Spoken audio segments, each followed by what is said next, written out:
ब्रह्ममुरारिसुराचितलिङ्गम् निर्मलभासितशोभितलिङ्गम्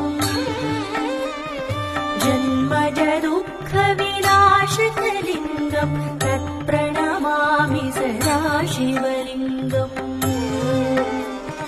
ब्रह्ममुरारिसुराचितलिङ्गम् निर्मलभासितशोभितलिङ्गम् जन्मजदुःखविनाशकलिङ्गम् तत्प्रणमामि सदा शिवलिङ्गम् देवमुनिप्रवरार्चितलिङ्गम् काम